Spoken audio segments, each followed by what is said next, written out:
Andy Katz here for NCAA.com and March Madness. And first of all, we love all the engagement that's been going on all our social media platforms with these top 25 lists. Keep it coming, digest it, debate it. All right, now it's time for the top 25 players for the Julius Erving Award. Now we can say this is for a small forward. Dr. J, loved watching him as a kid, the high flyer. Basically an unbelievable wing. Now, not all these players on this list are comparable in any way, shape, or form to Dr. J. But we got to come up with a list, highlight a lot of these names, and we're going to start out with Louisville's Jordan Nwora.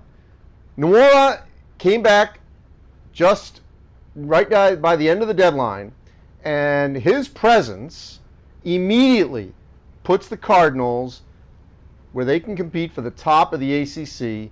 And Nwora is going to be a player who's going to put up monster numbers and end up being one of the best players at his position. After that, you could go in a number of different directions, and people could challenge me for number one there, where I went with Nwora. I love Yoli Childs, another player decided to come back to school. Now, BYU under Mark Pope took over for Dave Rose.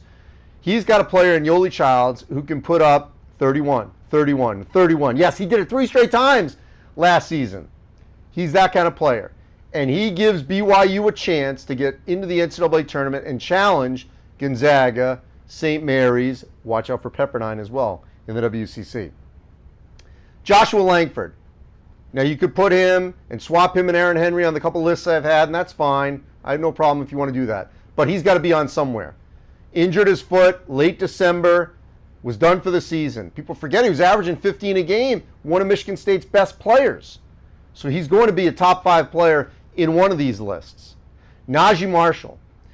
Marshall came back to Xavier and immediately puts Xavier in the conversation to potentially challenge for the Big East regular season title. Trey Tinkle, another player who could shoot to the top of the Pac-12, could challenge for Pac-12 Player of the Year, gives Oregon State a chance to get into the postseason. I don't think NCAA, maybe NIT, we'll see, but Tinkle coming back is huge.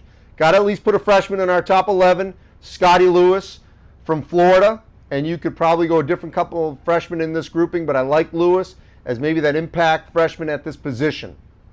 Anthony Lamb, got to give a little love to the Catamounts. He has been a sensational player for Vermont over the last couple of seasons in the America East. The one thing they haven't done yet, since Tom Brennan did it with Vermont knocking off Syracuse, Taylor Coppenrath and TJ Sorrentine, they haven't won that NCAA tournament game under Anthony Lamb. Maybe they'll do that next March. Corey Kispert. It's Kispert's time to shine for the Gonzaga Bulldogs. And Corey will get more shots, but he's a great glue guy. He's all over the floor. He's going to have a banner season for Gonzaga. Nojel Eastern, great defender for the Boilermakers.